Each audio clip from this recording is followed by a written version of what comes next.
নমস্কার, দেখছেন think high. আজ রবিবার, ছুটির দিন।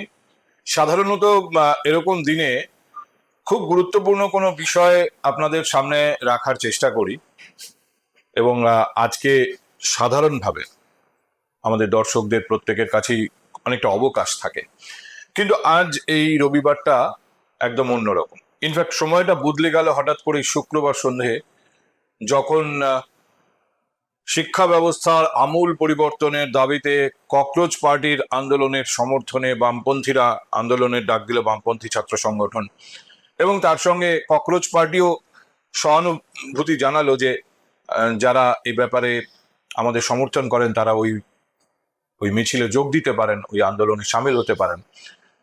সেখানে আমাদের প্রতিনিধি অভিষেক ছিল, অভিষেক সিংহ আজ আমার সঙ্গে রয়েছে। ওকে আমি আজ ডেকেছি, যদিও কাল সন্ধেবেলা যে পরিস্থিতির মধ্যে ও ছিল এবং ওর যা শারীরিক অবস্থা হয়েছিল, আমি তখনও ভাবিনি যে ওর পক্ষে আজকে অফিস পর্যন্ত আসা সম্ভব হবে, কিন্তু ও সামলে উঠেছে।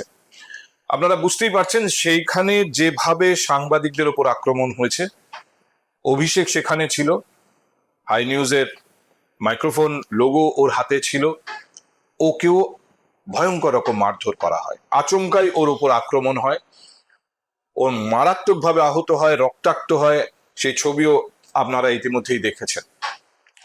এই বিষয়টা নিয়ে পরবর্তীতে শনিবার বিধানসভায় মুখ্যমন্ত্রী বিবৃতি দিয়েছেন এবং সেখানে তিনি পরিষ্কার জানিয়েছেন যে 70 জন দুষ্কৃতীকে তারা চিহ্নিত করেছেন, যাদের মুখ্যমন্ত্রী বলেছেন যে ছাত্রদের সঙ্গে কোনো সংশ্লিষ্টতা নেই, কোনো যোগাযোগ নেই, তারা কোনো স্কুল কলেজ বিশ্ববিদ্যালয়ের সঙ্গে সম্পর্কিত নয়।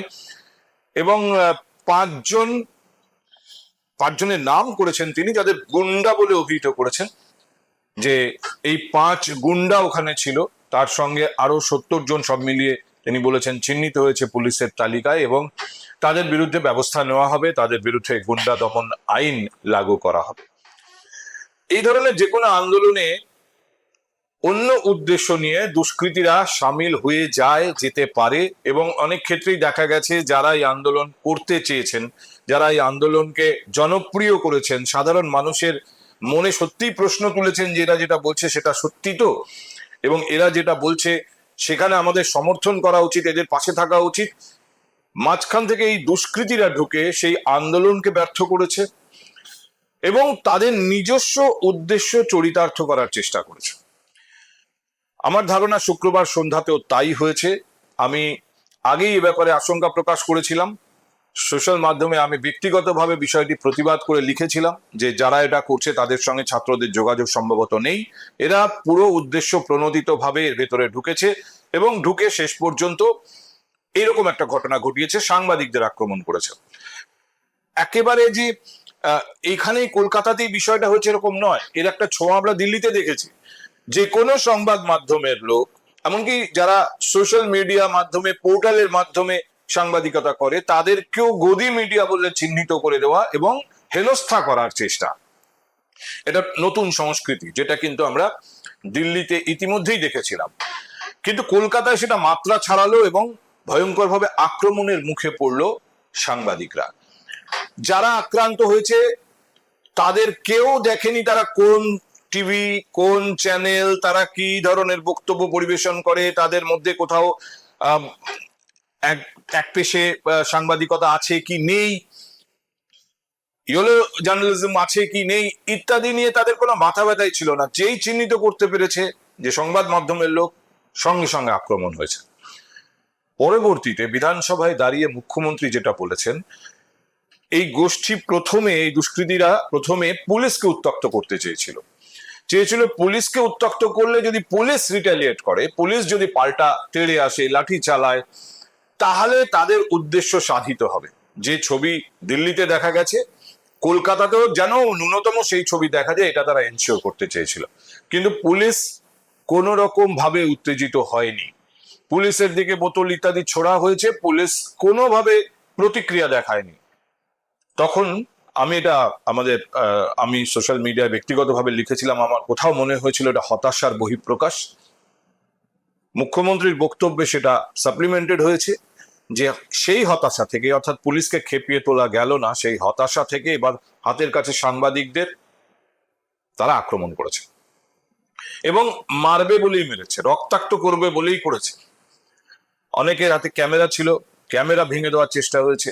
যারা ফোনে ছবি তুলছিল তাদের ফোন ভেঙে দেওয়ার চেষ্টা হয়েছে। অভিষেকেরও ফোন ক্ষতিগ্রস্ত হয়েছে, অভিষেকের ঘড়িও ভেঙেছে।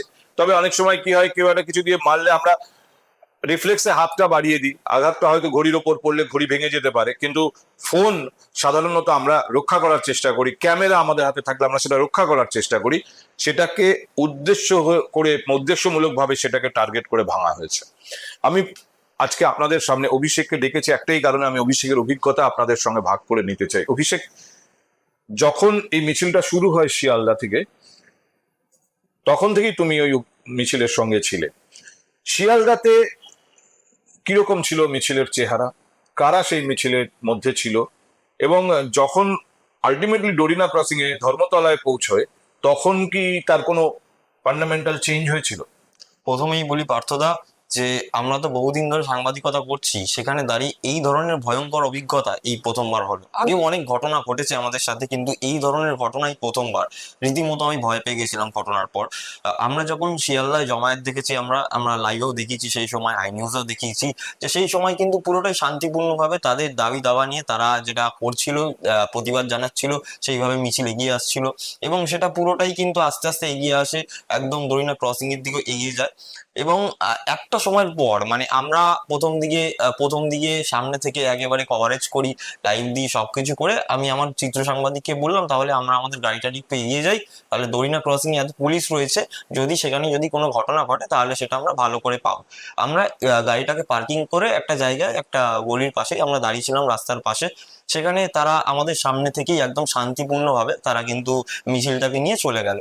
যাওয়ার পর আমরা দেখছি যে প্রচুর মানুষ, তারা কিন্তু ওই মিছিলে ছিল কিনা প্রথম থেকে সেটা আমার একটু ডাউট রয়েছে, কারণ প্রথম দিকে এটা কোন জায়গাটা? তোমরা দাঁড়িয়েছিলে কি লেনিন সরণির উপরে? মিছিলটা লেনিন সরণি দিয়ে ধর্মতলা দিকে যাচ্ছে? একেবারে এটা কোন জায়গাটায়? এটা ঠিক মানে দরিনা ক্রসিং এ যাওয়ার আগে, দুটো রাস্তার আগে এই ঘটনাটা ঘটেছে। এবং সেখানে আমরা দেখছি মানে যখন শেষ সময়, যখন দরিনা ক্রসিং এর দিকে ঢুকছে, সেই জায়গাটায় কিন্তু মানে প্রচুর মানুষ, যারা ফুটপাথ থেকে চলে আসছিল মিছিলের মধ্যে, যারা বাইরে থেকে অনেককে দেখছিলাম যে রাস্তা দিয়ে আমাদের সামনে থেকে অনেকে ওখানে মানে চলে যাচ্ছিল।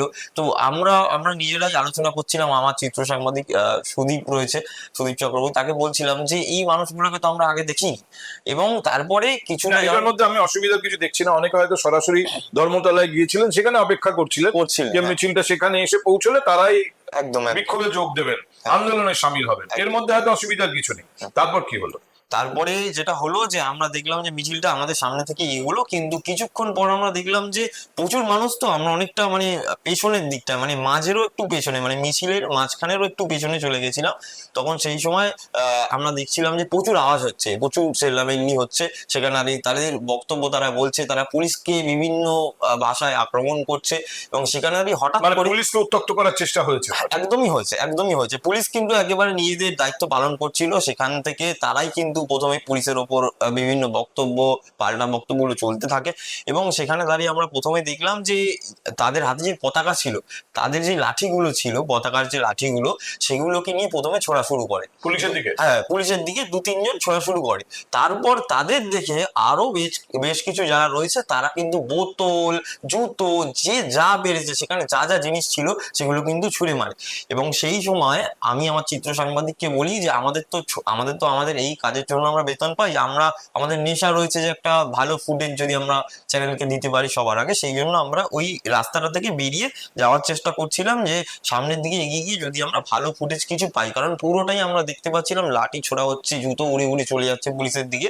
সেই সময় আমাদেরকে পেছন দিয়ে বলা হয় যে ক্যামেরা বন্ধ কর, ক্যামেরা বন্ধ কর। মানে এটা পুরোটাই হিন্দিতে, অর্ধেক হিন্দি অর্ধেক বাংলায়, যে ক্যামেরা বন্ধ কর, ক্যামেরা বন্ধ কর। আমি বাংলা মানে অবাঙালি উচ্চারণ, মানে বাঙালিরা যেভাবে বলে সেইভাবে নয়। তো সেখানে দাঁড়িয়ে আমি আমার চিত্র সাংবাদিককে বললাম যে ক্যামেরা বন্ধ করো না, যদি ক্যামেরা বন্ধ করো তাহলে সমস্যা হতে পারে, আর আমাদের ফুটেজটা দরকার। তো সেখানে দাঁড়িয়ে আমরা যে আরেকটু এগিয়ে যাই, আমাদের দুজনের প্রথমে ওর, তারপর আমার কলার ধরে টেনে নিয়ে আসা হয়। ওই রাস্তায় ঢুকিয়ে নিয়ে আসা হয়, নিয়ে আমাদেরকে বলে গদি মিডিয়া, গদি মিডিয়া, দালাল হে এই বলে আমাদেরকে এলোপাথারি মারধর করা হয়। আমার হাতে পাঁজরে প্রথমে মানে তারা ঘুষি এইসব চালাতে থাকে। তারপর দু তিনজন আরো যারা বাইরে ছিল, তোমাকে যেটা বলছিলাম আমি যে এ, বাইরে থেকে বেশ কিছু লোককে আমরা সেই সময় ঢুকতে দেখেছিলাম। সেই লোকগুলোই পরে আমাদের ওপর এসে দেখছি ঘুষি মেরে চলে যাচ্ছে, আমার ঘড়ি একদম ছিঁড়ে ফেলে দিল। ক্যামেরা বার করলে আমরা দেখছিলাম আমাদের ওপর আরো বেশি আক্রমণ হতে পারে। তো সেই জন্য আমরা মোবাইল দিয়ে করছিলাম, যে মোবাইল দিয়ে যতটুকু করা যায়। তো সেখানে দাঁড়িয়ে আমাদের কাজের মোবাইলটাও মানে আছাড় মেরে ভেঙে দেওয়া হলো, পিডিএফ এলসিডি সব ভেঙে গেছে আমাদের ফোনে। এবং তারপরে আমাকে এলো পাথারি মারধর করা হয়, ওকে রীতিমতো পাশের একটি গার্ড রেলে একদম ঘষে দেওয়া হয় চিত্র সাংবাদিককে, এবং আমার নাকের এই জায়গাটা মারা হয়, এবং আমার একটা দাঁত এখন মানে ভাঙা অবস্থায় রয়েছে, সেটা ওদের ঘুষিতেই মানে কারোর আংটির ঘুষিতে আমার ভেঙে যায়। এবং আমার পাঁজরে, আমার পিঠে আমাকে লাথি মারা হয়, আমি বসে যাই নিজেকে প্রাণে বাঁচানোর জন্য। আমি বারবার বলি যে আমরা গদি মিডিয়া নয়, বা এটা আপনারা ভুল ভাবছেন, আমরা সবসময় নিরপেক্ষতা বজায় রেখে না না, মোদি মিডিয়াটা বলার উদ্দেশ্য হচ্ছে ওদের কাছে ওরা সাংবাদিকদের মারবার টার্গেট করেই এসেছিল। আমাকে একটা কথা বলো অভিষেক, এই যে যারা এই আক্রমণটা করলো, একটা আমি বুঝতে পারলাম তোমার কথা শুনে যে তারা বাঙালি নয়। না। তারা কারা? তাদেরকে কিরকম পোশাকে দেখেছো? তাদের আচরণ দেখে কি মনে হয়েছে? কারণ প্রাথমিকভাবে গতকাল মানে শুক্রবার দিন যেদিন ঘটনাটা ঘটে, সেদিনকে মুখ্যমন্ত্রীর প্রতিক্রিয়া ছিল যে একটা বিশেষ গোষ্ঠীর দিকে তিনি ইঙ্গিত করে বলেছিলেন যে ওদের কাজ। পরবর্তীতে বিধানসভায় তিনি যে বিবৃতি দিয়েছেন, সেই বিবৃতিতে কোনো গোষ্ঠীকে ইঙ্গিত করে কিছু বলেননি, কিন্তু যাদের নাম বলেছেন, তাদের যাদের যে এলাকা বলেছেন, তাদের সংখ্যালঘু অধ্যুষিত এলাকা, সংখ্যালঘু কিছু ব্যক্তি এর সঙ্গে ইনভলভ, যাদেরকে তিনি গুন্ডা বলেছেন। তোমার উপর যারা আক্রমণ করেছিল তাদের দেখে তোমার কি মনে হয়েছে? প্রথমেই বলি পার্থদা, যে প্রথমেই যেটা বলার বিষয় সেটা হলো এদেরকে দেখে আমার স্টুডেন্ট মনে হয়। কারণ আমরা তো এতদিন ধরে কভার করেছি, অনেক অনেক ছাত্রদের অনেক কিছু কভার করেছি, কিন্তু এই ধরনের জিনিস কোনো ছাত্ররা করবে বলে আমার ব্যক্তিগতভাবে মনে হয় না। এবং সেখানে দাঁড়িয়ে আমার উপর যখন আক্রমণ হলো, এবং তাদের ভাষা, তাদের পোশাক আশাক, এবং রীতিমতো যখন প্রথম থেকেই মানে মাঝামাঝি জায়গায় ছিল, আমাদের সাথে পাড়ার যেরকম বন্ধুরা মানে আড্ডা মারে বা ইয়ার্কি মারে, আমরা কি তাদের সঙ্গে ইয়ার্কি মারছি, তারা মানে ইয়ার্কি মারছিল। মানে এমন এমন ভাবে কথা বলছে যে আমরা মানে আমাদের লজ্জা লাগছিল যে তাদের সাথে কথা বলতে। মানে স্ল্যাং বলছিল, স্ল্যাং বলছিল বিভিন্ন ভাষায়, মানে বিভিন্ন ওটা এক জায়গায়, ধরনের বিভিন্ন আমাদের বিভিন্ন মানে আমরা তো মানে আমরা সাংবাদিক, আমাদের বিভিন্ন জায়গায় টাচ করছে ছেলেরাই এরকম এরকম মানে অসভ্যতামি করছিল। এবার এরা ছাত্র হতে পারে না, এবং আমার যেটুকু দেখা, আমি তো ওই তুমি প্রতিবাদ করেছিলে, বলেছিলে যে আমাদের কাজ করতে দিন, এরকম করবেন না। হ্যাঁ, আমি বলছিলাম যে এটা কি নোংরামি হচ্ছে, এটা কি, আমরা তো সাংবাদিক, আপনার পাড়ার বন্ধু তো নয় আমরা। আমি এই ধরনের বক্তব্য দিয়েছি। তারপর দেখলাম যে আরো সবাই ঘিরে হচ্ছে। আমি ব্যাপারটাকে সেই সময় মানে মাঝামাঝি জায়গায় বাড়াইনি, কারণ তাদের সাথে তারা এত লোক, এবার কোথা থেকে কি আসবে, আমাদেরও কাজ করে, আমাদেরও সংসার আছে সবকিছু। তো সেই জন্য আমি বচসায় জড়াইনি। তারপরে আমি ভেবেছিলাম যে ব্যাপারটা লাইট হয়তো মিটে যাক। এবং যখন আমাকে ঘুষিগুলো মারলো, এবং যখন আমি আর এদের মানে পোশাকের কথা বলছিলে তুমি, কি এদের পোশাক কিরকম পোশাক ছিল? ওটাই তোমাকে বলছি যে আমাকে যখন ঘুষি মারলো তার আগে মানে 2 সেকেন্ড বা 10 সেকেন্ড আগে আমি দেখতে পাই যে আমার সামনে পাঞ্জাবি পরা, সাদা পাঞ্জাবি পরা কেউ, তাদের আমি দেখতে পেলাম যে একদম চুজ জিন্সের প্যান্ট এই ধরনের যারা রয়েছে, এবং কেউ কেউ সানগ্লাস পরে, ঠিক আছে, কারণ ওটা দাড়ি রয়েছে মানে আমার থেকেও বড় দাড়ি। তারা মানে তাদেরকে আমি 3-4টে মুখ আমার চোখের সামনে এখনো ভাসছে। মানে আমি যখন ঘুমাচ্ছি এবং মানে আমার তখন মানে চোখ বন্ধ করলে আমার মুখের সামনে কয়েকটা ফেস মনে পড়ে যাচ্ছে। ছাত্র নয় কেন মনে হলো এদের দেখে? এরা কি বয়স্ক? এরা এরা কিছু কেউ কেউ লোককে আমি দেখেছি তোমার মতো বয়স্ক হতে পারে, বয়সী হতে পারে, এবং আমার বাবার বয়সী এরকম লোকও রয়েছে তার মধ্যে। এবং আমি আরেকটা জিনিস আমার একটুখানি খটকা লেগেছে, যে একটা ছাত্র তার একটা ড্রেসিং সেন্স বা তার একটা বিহেভিয়ারে আমরা একটা অন্যরকম পরিচয় পাই, এখানে সেই পরিচয়টা আমি অন্তত পাইনি। আর তারপরে আমি একদম মানে একদম এমন অবস্থায় চলে গেছিলাম যে আমি কিছু বলতে পারছিলাম না, কথাও বলতে পারছিলাম না। আমার চিত্র সাংবাদিকই আমাকে একদম মানে রীতিমতো ওদের থেকে আড়াল করে মানে পালিয়ে বাঁচি আমরা, গিয়ে একটা গলিতে এসে ও আমাকে দাঁড় করায়, মুখে চোখে জল দেয়, তখনও মানে রক্ত বেরিয়ে যাচ্ছিল। আমি রীতিমতো নিজের হাত দিয়ে এরকম ভাবে মুছতে থাকছিলাম, এবং ভেতরে মুখের ভেতরে পুরো রক্ত ছিল। তো এইভাবেই কিন্তু তারপর ও আমাকে নিয়ে যায়, এবং তারপর আমাকে অফিস প্রচন্ড হেল্প করেছে, খুব হেল্প করেছে, আমাকে হাসপাতালের ব্যবস্থা করে দিয়েছে। এই যে যাদের কথা তুমি বলছো, এদেরকে কি শিয়ালদা থেকে দেখেছিলে? এরা শিয়ালদা থেকে মিছিলের সঙ্গে ছিল? না, আমি এই যে তোমাকে বললাম প্রথমেই যে বেশ কিছু মানুষকে আমি দেখেছিলাম যে তারা মিছিলের মাঝে মাঝে ঢুকে আসছে, মানে তারা কিন্তু প্রথম থেকে তাদের আমি দেখিও নি, মানে আমাদের ফুটেজেও নেই। কেউ কেউ আছে আবার কেউ কেউ নেই, এবার সবাই মিলে মিশে গেছে। এবার এরকম হতে পারে, আমি আমি যেটা প্রথমেই আমার চিত্র সাংবাদিককে বলছিলাম যে এখানে একটা বিষয় যেটা আমি দেখতে পাচ্ছিলাম যে বাইরের কিছু লোক এসে ভেতরের লোককে না উস্কে দিচ্ছিল, উত্তক্ত করছিল। এবার তাদের কথা থেকে এটা হয়েছে বা বাইরের লোকের কারোর কথাতে হয়েছে নাকি আহ বিষয়টা পুরোটাই বাইরের লোক ছিল, এটা আমি নিজেও কনফিউজ। তবে আমি প্রচুর বাইরের লোককে দেখেছি যারা কিন্তু এই মিছিলে প্রথম থেকে না থাকলেও পরে কিন্তু প্রবেশ করেছে এবং ভেতরে প্রবেশ করে অন্য যারা রয়েছে তাদেরকে উত্তক্ত করেছে। তোমাদের উপর যখন আক্রমণ হচ্ছে সেখানে আশেপাশে পুলিশ ছিল?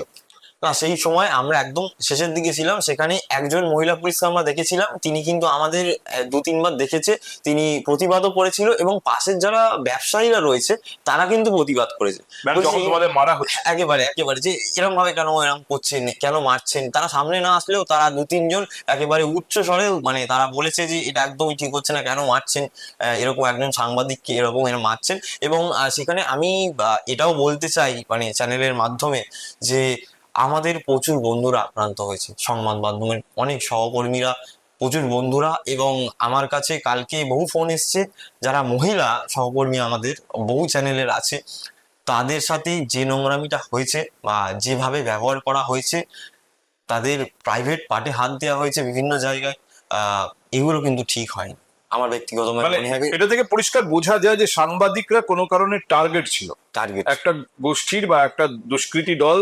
সাংবাদিকদের টার্গেট করেই তারা ঘটনাস্থলে এসেছিল, এরকম মনে হচ্ছে দেখে। একেবারেই, কারণ এরা তো অন্য কাউকে আক্রমণ করছে না, সাংবাদিক এবং পুলিশ এই দুটো বাদে এরা কাউকে মানে কিছু বলছেও না। তাদের মুখে একটাই কথা, গদি গদি মিডিয়া, আমরা নাকি দালাল।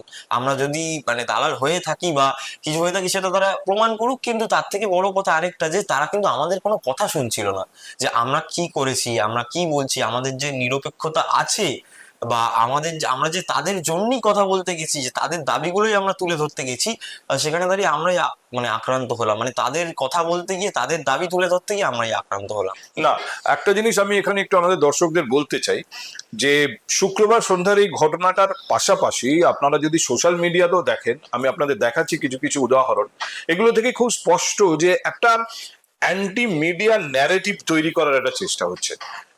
সমস্ত সংবাদ মাধ্যমের বিরুদ্ধে একটা ওই হতাশা থেকে, কোনো ফ্রাস্ট্রেশন থেকে হয়তো এই ক্ষোভটা বেরিয়ে আসছে, কিন্তু যে ফর্মে বেরোচ্ছে সেই ফর্মটা অবশ্যই প্রশ্ন করার মতো। সংবাদ মাধ্যমের বিরুদ্ধে কারোর ক্ষোভ থাকতেই পারে, কোনো একটি সংবাদ মাধ্যমের বিরুদ্ধে, একাধিক সংবাদ মাধ্যমের বিরুদ্ধে, আমি ধরে নিলাম সব সংবাদ মাধ্যমের বিরুদ্ধে ক্ষোভ থাকতেই পারে, কিন্তু ক্ষোভের বহিঃপ্রকাশটা কেমন হওয়া উচিত? এখন আপনারা জানেন সোশ্যাল মিডিয়ার মাধ্যমে তো যে কেউ মানুষের কাছে পৌঁছানোর চেষ্টা করতে পারে, যে কেউ তার মতবাদ সামনে রাখতে পারে। কোনো সংবাদ মাধ্যম পয়সা দিয়ে দেখতে হয় না, তার বিনিময়ে কোনো সংবাদ মাধ্যম পয়সা নেয় না, সবই ফ্রি টু এয়ার, এমনকি সোশ্যাল মিডিয়াও তাই। ফলে কোনটা আপনি দেখবেন কোনটা আপনি দেখবেন না, ইটস ইউর চয়েস। একদমই কাজে আপনার যদি মনে হয় কোনো সংবাদ মাধ্যম আপনার প্রত্যাশা অনুযায়ী পারফর্ম করছে না, আপনি নাই দেখতে পারেন। কিন্তু টার্গেট করে সাংবাদিকদের আক্রমণ করা, মহিলা সাংবাদিকদের ফিজিক্যালি হেনস্থা করা, এইটা থেকে একটা জিনিস খুব স্পষ্ট যে কোনো একটা গোষ্ঠী চায় যে সংবাদ মাধ্যম যেন কাজ না করতে পারে। আরেকটা বিষয় আমি তোমার কথার পরিপ্রেক্ষিতে বলতে চাই, আমার এক চেনা বন্ধু আছে, তারা কিন্তু এই ছাত্রদের নিয়ে বহু দিন ধরে কভারেজ করে যাচ্ছে, মানে সে শুধু এডুকেশন বিটটাই করে। তো সেখানে দাঁড়িয়ে সেও মার খেয়েছে, মানে সে তো সবসময় তাদের কথাই বলে যায়, তাদের দাবিগুলো তাদের সমস্যাগুলো তুলে ধরে, তাকেও কিন্তু ছাড়া করো না। তাহলে এখানে সেও সেও কি তাহলে গদি মিডিয়া? তাহলে সেও তো এতদিন ধরে তাদের কথাই বলে যাচ্ছে, মানে ছাত্রদের কথাই বলে যাচ্ছে, এডুকেশন বিট করে সে। তো আমাদের এখানে তো বিভিন্ন বিট আছে, এডুকেশন বিট করে, তাহলে সে কি করে মার খেলো? না, আরেকটা জিনিস এখানে খুব স্পষ্ট, যখন ডাক দিয়েছিল বামপন্থী ছাত্র সংগঠন, এই ঘটনার পরে সাংবাদিকদের উপরে এরকম তীব্র আক্রমণ হওয়ার পরে, মহিলা সাংবাদিকদের হেনস্থা হওয়ার পরে প্রথম কয়েক ঘন্টায় আমি অন্তত তাদের কোনো অফিসিয়াল স্টেটমেন্ট পাইনি। বিধানসভায় এখন সিপিআইএম এর একজন প্রতিনিধি আছেন, তাকে উদ্দেশ্য করে মুখ্যমন্ত্রীকে বলতে শুনলাম যে আপনি সবার আগে জানাবেন যে এর সঙ্গে আপনাদের সদস্যদের, আপনাদের সমর্থকদের কোনো সম্পর্ক নেই। মানে মুখ্যমন্ত্রীও কোথা থেকে নিশ্চিত যে যারা এটা করেছে তারা সরাসরি এই বামপন্থী ছাত্র সংগঠনের লোক নন। কয়েকজনের নাম তিনি বলেছেন, 70 জনকে চিহ্নিত করার কথা বলেছেন, কিন্তু আমার কাছে খুব কনসার্ন যে বিষয়টা সেটা হচ্ছে যে সংবাদ মাধ্যমের বিরুদ্ধে একটা সংগঠিত আম, কি বলবো গোষ্ঠী, একটা একটা একটা চক্র, তারা সংবাদ মাধ্যমের বিরুদ্ধে কাজ করছেন। তারা সংবাদ মাধ্যমকে স্বাধীনভাবে কাজ করতে দিতে চায় না, সংবাদ মাধ্যমকে জনমানসে হেয় করতে চাইছে, এবং তাদের কাছে কোনো বাজ বিচার নেই। তারা সমস্ত সংবাদ মাধ্যমের বিরুদ্ধে এই আক্রমণ তৈরি করছে। এটা নিয়ে আমার মনে হয় সাধারণ মানুষের একটু ভাবা উচিত। আমি কিন্তু দিল্লিতে দেখেছি যে এমনকি পুলিশকেও, যে আন্দোলনকারী ছাত্ররা তারা গিয়ে খাবার দিচ্ছে, গরমের মধ্যে পুলিশ কর্মীদের যারা ক্লান্ত হয়ে বসে পড়েছেন তাদের হাওয়া করছে। এটা কিন্তু সোশ্যাল মিডিয়ার মাধ্যমে সবাই দেখেছেন। যখন তোমরা আক্রান্ত হলে অভিষেক, সাহায্য করতে কারা এসেছিল, নাকি কেউ আসেনি? কেউ আসেনি, কেউ আসেনি। পুলিশকে তো আমি সেই সময় মানে পুলিশরা সামনে প্রচুর মানে ব্যারিকেড করে রাখা ছিল, পুরো ব্যারিকেড দিয়ে ঘেরা ছিল। পুলিশরা সেই সময় ভেতরের দিকে মানে আমি যেই পজিশনে ছিলাম সেখানে মানে কম সংখ্যক ছিল, মানে হাতে গোনা বলা যেতে পারে।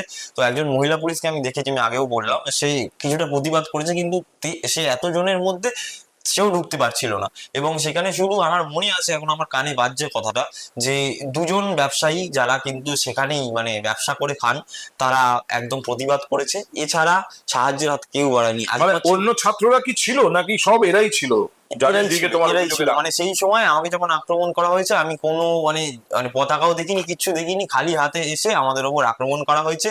এবং তার থেকে বড় কথা, যে আজকে আমি বেঁচে থাকতাম কিনা জানি না যদি আমার চিত্র সাংবাদিক না থাকতো। মানে ও আমাকে টেনে বার করেছে, মানে আমি এমন একটা পরিস্থিতিতে পৌঁছে গেছিলাম যে আমি এতটাই ভয় পেয়েছিলাম যে আমি কিছু করতে পারছিলাম না, কি বলবো বুঝতে পারছিলাম না। তখন ও আমাকে আর ওরা বেরিয়ে যাচ্ছে ওরা আমাকে তখন বেরিয়ে যাচ্ছে। তো সেই সময় ও যদি আমাকে না বের করে আনতো, আমি হয়তো জানি না এখানে বসে থাকতে পারতাম কিনা। আর এই ঘটনার পরে আহ, যখন জানতে পারলে যে আরো অন্যান্য জায়গায় এই একই রকম ঘটনা ঘটেছে, তুমি যেখানে ছিলে সেখানে আর কোনো সংবাদ মাধ্যমের কেউ ছিল? কারণ অন্যান্য যারা সাংবাদিকরা আক্রান্ত হয়েছে তারা ওই একই জায়গায় হয়েছে, না অন্য জায়গাতেও একই ধরনের আক্রমণের ঘটনা? ও অন্য জায়গায় হচ্ছে। প্রথমে আমার যেটা মানে আমি যেটা শুনি, তারপর আমি মানে প্রথমে যে খবরটা পাই যে আমাদের এক বন্ধু রিক বলে, সে সহকর্মী আমাদেরই, অন্য চ্যানেলে কাজ করে, সে মার খায়, তার সঙ্গে অনেক মহিলাদের এরকম আক্রমণ করা এটা হচ্ছিল। কোন জায়গায় হচ্ছিল? কোথায় ছিল? রিক ছিল একেবারে সামনের দিকটায়, মানে মিছিলের একদম সামনের দিকে, তাও একটু ভেতর দিকটায় এরকম ছিল। আমি ছিলাম অনেকটা পেছনে। আমি সেটা অন্য একজন সাংবাদিকের থেকে জানতে পারি। তো সে আমাকে বলে যে এরকম হয়েছে, তুই কোথায় আছিস? এবার আমি বললাম যে আমি মানে একদম মানে পেছন দিকটাই আছি, আমি এইখানেই আপাতত, এখান থেকেই ভালো ফুটেজটা আসছে, তো আর আমি নিচ্ছি। তো আর ও সামনের দিকে যদি কোনো ভিডিও ফিডিও কিছু হয় তো আমি আগে যাবো, সেখানে যাবো। তো সেই সময় আমি শুনলাম যে আমার আগে এই ধরনের ঘটনা ঘটা শুরু হয়ে গেছে। তারপর আমি যখন আক্রান্ত হলাম, তারপরে আমি জানতে পারলাম যে আমি শুধু একা না, আমার সাথে বহু সাংবাদিকরা, বহু চিত্র সাংবাদিকরা, বহু ক্যামেরা পার্সন, তারা একেবারে এরকম ভাবে আক্রান্ত হয়েছে এবং তাদের সবারই অবস্থা খারাপ। তাদেরকে মানে বিভিন্ন জায়গায় চিকিৎসা চলছে তাদের।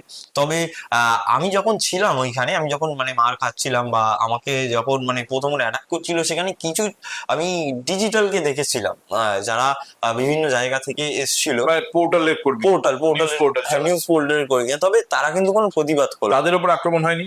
না, তাদের উপর আক্রমণ হয়নি। মানে আমি যেটা দেখলাম যে যারা একটু মানে নাম করা বা যাদেরকে চিনি, বা যারা একটুখানি মেন স্ট্রিম, তাদেরকেই কিন্তু বেশি অ্যাটাক করা হয়েছে। আমি দেখলাম যে পোর্টালদের বেশি মানে কিছু কিছু পোর্টাল রয়েছে যারা নাম করা, তাদের বাদে সব পোর্টালরা কিন্তু মার খায়নি এবং তারা কোনো প্রতিবাদ করলো না।